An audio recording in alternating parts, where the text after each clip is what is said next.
ഇടം ദൈവം ഒരുക്കി തന്നുവെങ്കിൽ അതിന്റെ പൗത്രതയോടെ കാക്കുവാൻ ഇടയായി തീരട്ടെ. ഇതിനകത്ത് ഒരു നിലവിളിയോ അപശബ്ദങ്ങളോ ഒരു നെടുവീർപ്പുകളോ ഒന്നും ഉണ്ടാകാതെ എപ്പോഴും സന്തോഷത്തിന്റെ പരിപൂർണതയിലേക്ക് ദൈവം നടത്തുവാൻ ഇടയായി തീരട്ടെ. ഏലിയാവിന് ദൈവം ഹല്ലേലൂയ എരിത്ത് തോട്ടിലേക്ക് അയക്കുവാൻ ഇടയായി തീർന്നു. ദൈവം പറഞ്ഞു, നീ അവിടെ ചെന്ന് ഒളിച്ചിരിക്കാൻ പറഞ്ഞു. നോക്കുക, അവിടെ യാതൊരു വിധത്തിലുള്ള സൗകര്യങ്ങളില്ല, കിടക്കാൻ ഒരു ഇടമില്ല, കിടക്കാൻ ഒരു സൗകര്യമില്ല. തോട്ടിനകത്ത് ഒളിച്ചിരുന്നത് അവൻ ഹല്ലേലൂയ. ആ സാഹചര്യത്തായിരുന്നിട്ട് ദൈവം അവിടെ നിന്ന് ഉദ്ധാരണ കൊടുത്ത് വിധവയുടെ അടുക്കിലേക്ക് മാളികമുറിയിലേക്ക് ദൈവം കൊണ്ടുപോകാൻ ഇടയാക്കി തന്നു. അവൻ ഹല്ലേലൂയ. ദൈവം പടിപ്പടിയായി ഉയർച്ച കൊടുത്ത് ദൈവത്തിന്റെ വചനം അനുസരിക്കുന്ന കഷ്ടതകൾ, ദൈവത്തിന്റെ വചനം അനുസരിച്ചതുകൊണ്ട് ദൈവത്തിന്റെ സ്ഥലത്തിൽ ഇറങ്ങി തിരിച്ചത് ഒത്തിരി കഷ്ടപ്പാട് അനുഭവിക്കാൻ ഇടയായി തീർന്നാലും ഘട്ടം ഘട്ടമായി വരുന്ന ഉയർച്ചകളും അനുഗ്രഹങ്ങളും തന്ന് ദൈവം ശാശ്വതമായ ഭവനത്തിലേക്ക് നമുക്ക് ഇതൊരു ശാശ്വതമായ ഒരു ഭാരമല്ല. ഇന്നലെ നാളായാലും ഇത് വിട്ടിട്ട് പോകേണ്ടതാണ്. ഇതിനൊന്നും ഭവനത്തിന്റെ ആഡംബരമൊന്നും അതൊന്നും ഒരു വിഷയമേ അല്ല. പക്ഷെ ഇതിനകത്ത് എവിടെ കിടന്നാലും ആത്മാവ് നിത്യതയ്ക്ക് വേണ്ടി ഒരുക്കി അതിനുവേണ്ടി നമ്മുടെ ഭവനം ഇതല്ല. നമ്മൾ വീണ്ടും വാടക വീട്ടിൽ താമസിക്കുന്നതിൽ വാടകക്കാരായിട്ട് ഈ ലോകത്തിൽ വീട്ടിൽ പാർക്കുമ്പോൾ നമുക്കുള്ള നിത്യഭവനം എന്ന സ്വർഗത്തിൽ ദൈവം സൃഷ്ടിച്ചുകൊണ്ടിരിക്കുകയാണ്.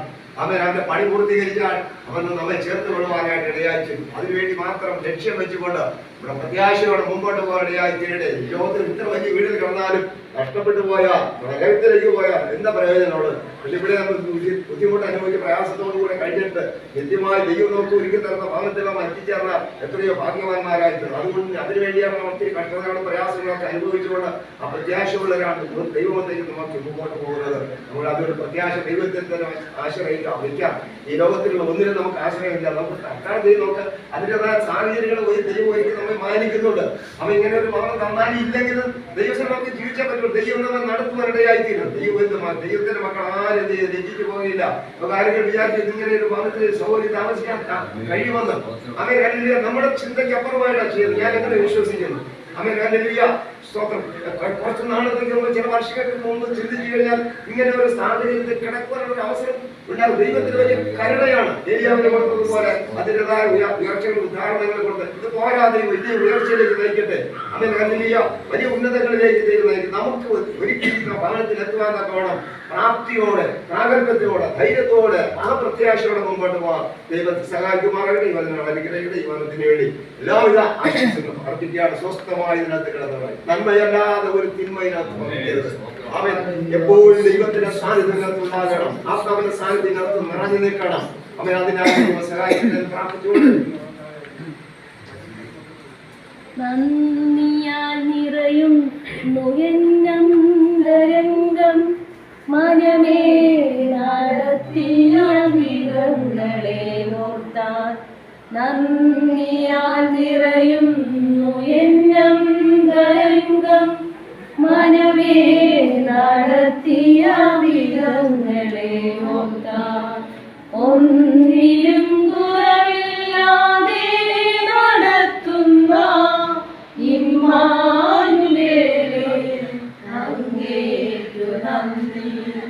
ഒന്നിനും കുറവില്ലാതെ നടത്തുന്ന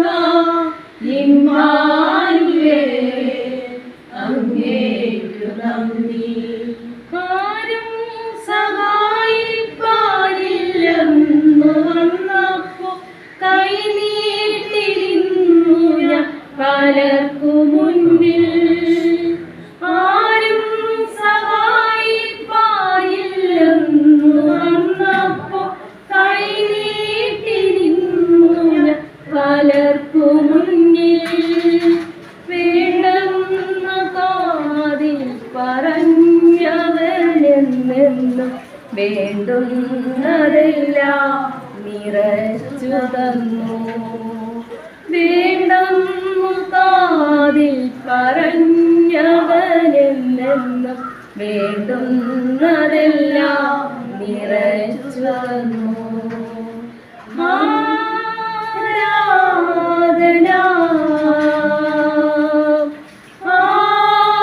ആരാധന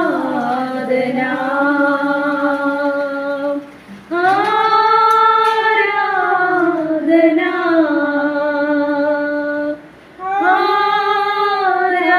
ആരാധന. ഒന്നിനും കുറവില്ലാതെ നട ഇമ്മാനുവേലേ അങ്ങേക്കു നന്ദി. ഒന്നിനും കുറവില്ലാതെ നടത്തുന്ന ഇമ്മാനുവേലേ അങ്ങേക്കു നന്ദി. കരഞ്ഞുകൊണ്ടുറങ്ങിയ എത്രയോ രാവുകൾ ജീവിതയാത്രയിൽ കഴിഞ്ഞുപോയി. കരഞ്ഞുകൊണ്ടുറങ്ങിയ എത്രയോ രാവുകൾ ജീവിതയാത്രയിൽ കഴിഞ്ഞുപോയി. ഞെട്ടിയുണർന്നു ഞാൻ നോക്കുമ്പോൾ താങ്ങും തലോടലുമായി നാട് ചാരയുണ്ട്. ഞെട്ടിയുണർന്നു ഞാൻ നോക്കുമ്പോൾ താങ്ങും തലോടലുമായി നാട് ചാരയുണ്ട്.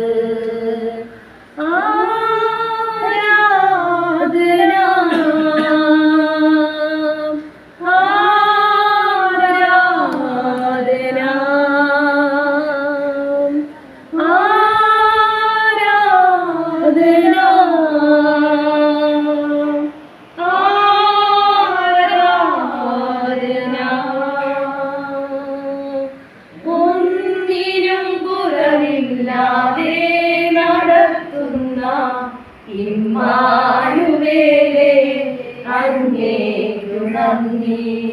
ഒന്നിനും കുറവില്ലാതെ നടത്തുന്ന ഇമ്മാനുവേലേ അങ്ങേക്കു നന്ദി. നന്ദിയാൽ നിറയുന്നു എന്നന്തരംഗം മനമേ നടത്തിയ വിധങ്ങളെ ഓർത്താൻ. നന്ദിയാൽ നിറയുന്നു എന്നന്തരംഗം മനമേ നടത്തിയ വിധങ്ങളെ ഓർത്താൻ.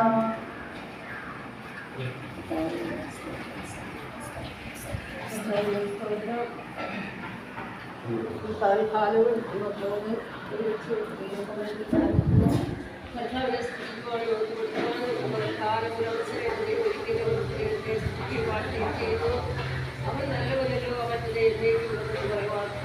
ഉപകാരമില്ല ലോകത്ത് ജീവിക്കുന്ന അത്രയും ആഗ്രഹിക്കുന്ന പോലെ മാത്രമാകുവാൻ അടികളുടെ ദൈവങ്ങളിലേക്ക് കൊടുക്കുകയാണ്. കഴിഞ്ഞ നാളുകളിലെല്ലാം ദൈവം ചെയ്ത മാർഗങ്ങൾ മാത്രമല്ല അത് പറയാനൊന്നുമില്ല. ശത്രുക്കൾ കൂടുതലായ സ്ഥാനങ്ങളിലെ എങ്ങനെയെങ്കിലും തലത്തിൽ കളയുവാനും എങ്ങനെയെങ്കിലും പാറ്റി കളയുവാൻ എങ്ങനെയെങ്കിലും ജീവനെ ഒടുക്കി കളയുവാൻ പലപ്പോഴും അവകാശം ചോദിച്ചതായ ഓരോ വേളകളിലും എനിക്ക് കർത്താവ് കൈത്താവിന്റെ ഉള്ളവരെ താഴ്ന്ന ദൈവം പരിപാലിക്കുകയും മാത്രമാണ്. ലോകത്ത് ജീവിക്കുവാൻ എനിക്ക് യോഗ്യത കഴിവൊന്നുമില്ല. കഴിവുകളെ ഇത്രമാത്രം ജീവനോട് ഈ ലോകത്ത് ശേഷിപ്പിച്ചെന്റെ ദൈവത്തിന് കാലം ഇങ്ങനെ ഒരു ഭവനം കർത്താവ് തരുമെന്നോ ഇതിൽ പാർക്കുവാൻ എനിക്ക് അവസരം ഉണ്ടാക്കുമെന്നോ ഒന്നും എനിക്ക് മനസ്സിൽ പോയി ചിന്തിക്കുവാനോ കരുതുവാനോ ഒന്നും കഴിഞ്ഞിട്ടില്ല. എന്നാൽ എന്റെ ദൈവം ഇവിടെ എങ്ങനെയാണ് എനിക്ക് വേണ്ടി കരുതിയിരുന്നൊന്നും ഇതിൽ പാർക്കുവാൻ എനിക്ക് അവസരം ഒരുക്കിയെന്നും പറയാൻ ദൈവം എന്താണ് ദൈവത്തിൽ ഇഷ്ടമോ അത് തന്നെയാണ് എനിക്ക് ലോകത്തിൽ വേണമെന്നുള്ള എനിക്ക് ലോകത്തുള്ളത്. ഭൂമിയിലെ വാർത്തകൾ ഭവനം തന്നെ ശ്വാസമുള്ള ഭവനമല്ല. നമുക്കിനപ്പുറമായ നിത്യ ഭവനം നമുക്കായ സ്വന്തം ഒരുക്കിയിരിക്കുന്നു. കർത്താവൊരുക്കുന്ന ഭവനത്തിൽ ചെന്നെത്തുവാൻ ആഗ്രഹിക്കുന്ന അവരുടെ ആത്മീയ ജീവിതത്തിലേക്ക് നീ ബലപ്പെടുവാൻ എന്നെ തന്നെ ദൈവങ്ങളിലേക്ക് കൊടുക്കണം. തലമുറ കുടുംബങ്ങളെ അതിന്റെ കരങ്ങളിലേക്ക് എത്തിച്ചിരിക്കുകയാണ്. അപ്പുറം മക്കളോട് കരുണ തോന്നുപോലെ തലമുറകളെ ശത്രുത്വകാതെ സൂക്ഷിക്കുകയും പരിപാലിക്കുകയും ചെയ്യണം. എൻ്റെ മുന്നിൽ അധ്വാനിക്കുകയും കാലപ്പെടുകയും അമ്മ കഷ്ടപ്പെടാതെ എങ്കിലും നല്ല കിടന്നു ജീവനപ്പെട്ടെന്നുള്ള ചിന്തയോടെ എനിക്ക് വേണ്ടി വളരെയധികം വേദനപ്പെട്ടതായ മക്കളെയും കുടുംബങ്ങളെയും ദൈവത്തിൽ ബഹുക്കുകയും ദൈവം സൂക്ഷിക്കുകയും ചെയ്യണം. ഇതിന് വളരെയധികം അധ്വാനിച്ച് ഭാരപ്പെട്ടതായ വിഷയങ്ങളുണ്ട്. സാമ്പത്തികമായി വളരെ നെരുങ്ങിയിരിക്കുന്ന വിഷയങ്ങളുണ്ട്. എന്നാൽ ദൈവമോ യാതൊരിക്കലും കൂടാതെ ദൈവത്തിന്റെ കൃപയിലെ കുടുംബത്തിൽ തിരികെയും കാക്കുകയും ചെയ്യുവാൻ ദൈവങ്ങളെ അർപ്പിച്ചു കൊടുക്കുന്നു. ദൈവം സങ്കേതപരമായ ദൈവം നമ്മുടെ കഷ്ടങ്ങളിലവരെ ഏറ്റവും അടുക്കുന്നതായിരിക്കുന്ന ദൈവം പലപ്പോഴും ഈ ഭവനത്തിന് ആരംഭം ഇട്ട നാൾ മുതൽ ഈ അവസാനം വരെ ഇതിനെതിരായി വെല്ലുവിളിച്ച് സകല ഇതമായിട്ടും വെല്ലുവിളിച്ച് നിൽക്കുന്ന വിഷയങ്ങളുണ്ട്. ഒരാളിനോട് ചോദിച്ച ഒരു വാക്ക്, ഈ ഭവനം ഫൗണ്ടേഷൻ ഇട്ട നാളില് എങ്ങനെയാണ് ഈ ഭവനത്തിന് ഫൗണ്ടേഷൻ ഇട്ടത്, ഇത് ആരോട് ചോദിച്ച് പറഞ്ഞെന്നുള്ള വിഷയങ്ങളൊക്കെ ചോദിക്കേണ്ടത്. ഞാൻ എൻ്റെ ദൈവത്തിലൂടെ പറഞ്ഞ കർത്താവേ, എനിക്കിത് ആരോട് പറയണമെന്നോ അവരോട് ചോദിക്കണമെന്നോ അറിയില്ല. എൻ്റെ ദൈവം എനിക്ക് വേണ്ടി ഇറങ്ങി പ്രവർത്തിക്കണമെന്നുള്ള വിശ്വാസം മാത്രമേ എനിക്കുണ്ടായിരുന്നു. അതിൻ്റെ പിന്നിൽ ചില ബുദ്ധിമുട്ട് പ്രയാസങ്ങളെങ്കിലും അവിടെ നിന്നില്ലാതെ തഴാതെ അർമ്മമാണ് അതിനപ്പുറമായ വഴികളും ആളുകളും ഒരുക്കി തന്നെ നിർത്താൻ നടത്തി. അവൻ്റെ കൃപ എത്ര പറഞ്ഞാലും തീരാത്തതായി വിളിച്ചതയും സ്വസ്ഥനാണെന്ന് കൊണ്ട് അവരുടെ പാദപീഠത്തിലേക്ക് കാലിടെ ഉറപ്പ് ധൈര്യം ഉറപ്പുകൊണ്ട് വയ്ക്കാൻ ദേവനങ്ങളെ തന്നെ ഏൽപ്പിച്ചു കൊടുക്കുന്നതിന് പിന്നിൽ പ്രാർത്ഥിക്കുകയും കൈകാര്യം ചെയ്യുകയും ചെയ്ത് സഭയിലെ എല്ലാ കുടുംബങ്ങളെയും അവിടുത്തെ കരങ്ങളെ ഏൽപ്പിക്കുന്നു. കർത്താമദാസനെ കുടുംബത്തിൽ തരുന്നു.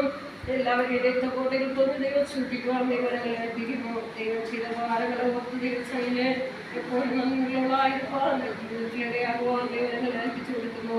കർത്താവ് സന്തോഷവനും ബലം ആരെങ്കിലും ഭാരത്തിനാകവനും ബലം എന്ന് ഭക്തവാൻ പാടിയതുപോലെ ഈ ഭൂമിയിലെ കർത്താവ് തരുന്ന ഈശ്വരയ്ക്കില്ല കർത്താവിന് വേണ്ടി മാത്രമായി തീരുവാൻ ദൈവങ്ങളെ ഏൽപ്പിച്ചു കൊടുക്കുന്നു. നിങ്ങളുടെ പ്രാർത്ഥന വീണ്ടും ആവശ്യപ്പെട്ടുണ്ട്.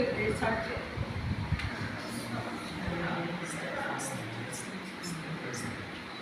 ശുശ്രൂഷകളുടെ അവസാനിക്കും.